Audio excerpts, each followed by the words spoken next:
Hello guys, welcome to FC Talk Show. FC Talk Show scouting ডায়েরিজের আরও একটা নতুন এপিসোডে আপনাদেরকে স্বাগত।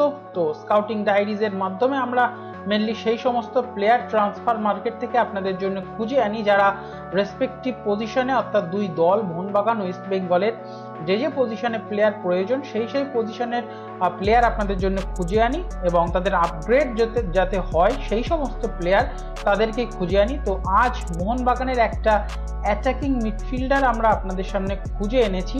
অলরেডি রবসান রবিনহর খবর আপনারা সকলেই শুনেছেন, সেটা নিয়ে আর নতুন করে কিছু বলছি না। আরও একজন বিদেশি সই হবে সেই খবর আমরা মাথায় রেখে আমরা এই প্লেয়ারটিকে খুঁজেছি। তো চলুন আর দেরি না করে দেখা যাক প্লেয়ারটিকে। তো প্লেয়ারটি হলেন অ্যান্থনি ক্যাসিয়ার্স। বর্তমানে তিনি অস্ট্রেলিয়ার এ লিগের দল সিডনি এফসিতে খেলছেন।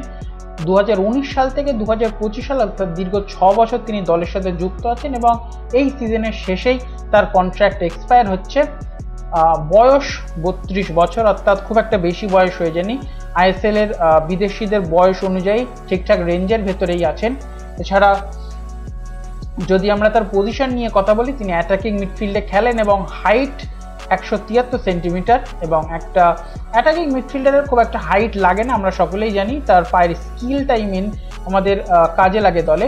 এছাড়া ন্যাশনালিটি অস্ট্রেলিয়ান, মার্কেট ভ্যালু 4.8 কোটি টাকা। অন্যান্য বিদেশিদের রেসপেক্টে তার মার্কেট ভ্যালু একটু কম হলেও যথেষ্ট কোয়ালিটি প্লেয়ার বলেই আমরা আপনাদের সামনে তুলে এনেছি।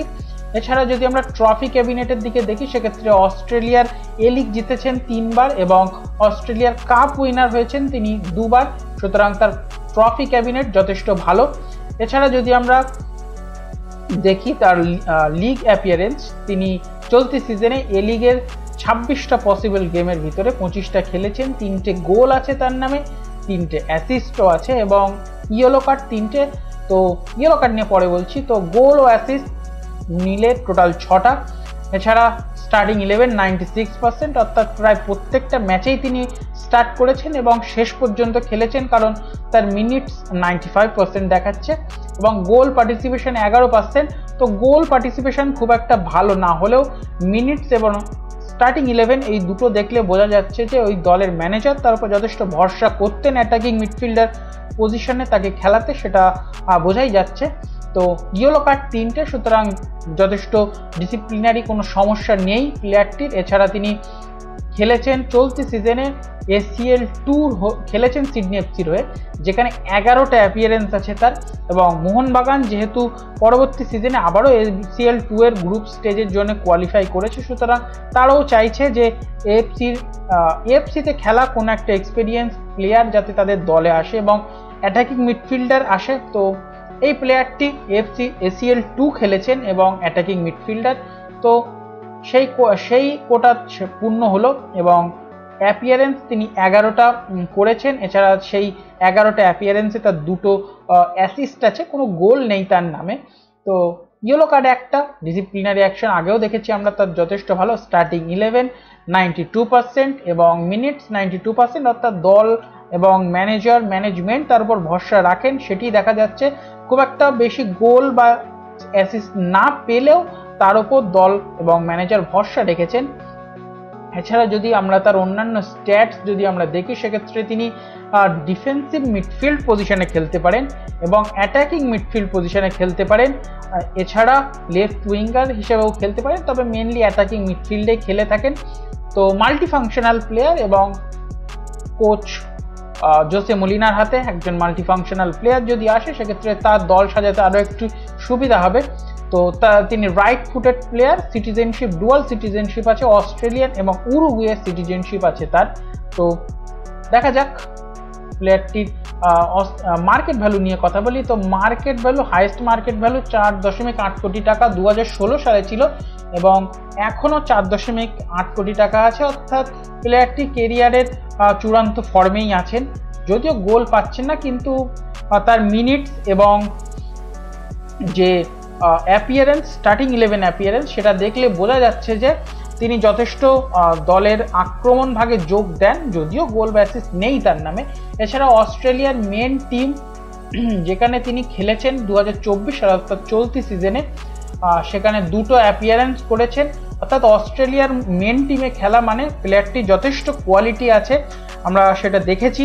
জেমি ম্যাকলোরেন, জেসন কামিংসের মতো প্লেয়ারের অ্যাপিয়ারেন্স আইএসএলে আমরা দেখেছি এবং তারা ন্যাশনাল টিমে খেলেছেন অস্ট্রেলিয়ার, সুতরাং তাদের কোয়ালিটির আমরা দেখেছি এবং এই প্লেয়ারটি যেহেতু ন্যাশনাল টিমে খেলছে সুতরাং সেই সম্পর্কে আমরা তার কোয়ালিটিটাও আমরা বুঝতে পারছি। এছাড়া যদি ক্লাব কেরিয়ার নিয়ে আমরা দেখি সেক্ষেত্রে কিন্তু তিনি ক্লাব কেরিয়ার শুরু করেছিলেন সেন্ট্রাল কোস্ট মেরিনার্সে।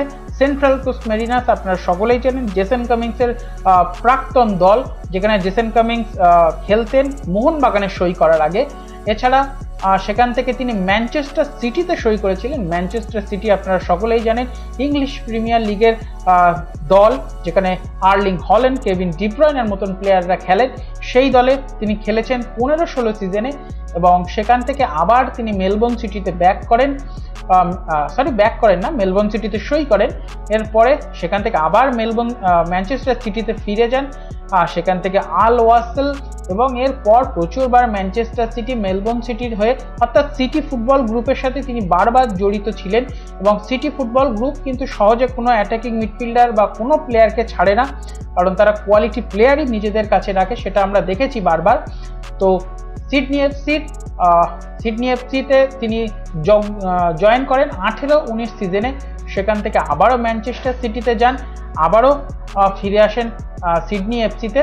তো বারবার তিনি দল বদল করেছেন এবং ইউরোপের ফুটবল, অস্ট্রেলিয়ার ফুটবল, এমনকি বাইরের আরও একটা দেশের সাথে তিনি খেলেছেন, সেই দেশের লিগ।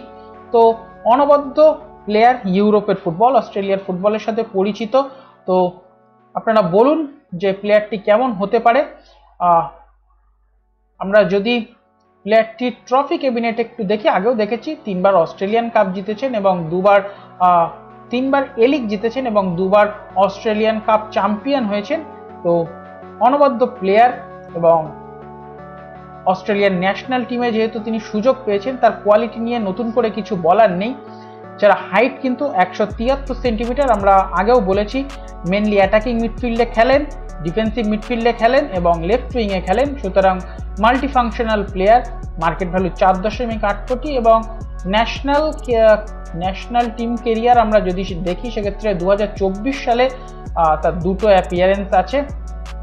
তো আর একবার দেখে নিলাম আমরা, ম্যানচেস্টার সিটির মতো দলে খেলেছেন, ইউরোপের ফুটবলের সাথে পরিচিত। তো এই প্লেয়ারটি নিয়ে আপনাদের কি মতামত সেটি অবশ্যই কমেন্ট বক্সে জানাবেন, যে গ্রেগ স্টুয়ার্টের পরিবর্তে যদি এই প্লেয়ারটি সই করে সেক্ষেত্রে তিনি কি গ্রেগ স্টুয়ার্টের প্রপার রিপ্লেসমেন্ট এবং প্রপার আপগ্রেড হবেন কিনা, এবং আপনারা সকলে জানাবেন যে আমাদের এই স্কাউটিং ডায়েরিজের এপিসোডগুলি আপনাদের কেমন লাগছে। দেখা হচ্ছে পরবর্তী আরও একটা ভিডিওতে, আরও একটা প্লেয়ার নিয়ে আমরা হাজির হব। ততক্ষণে সকলে ভালো থাকবেন, সুস্থ থাকবেন।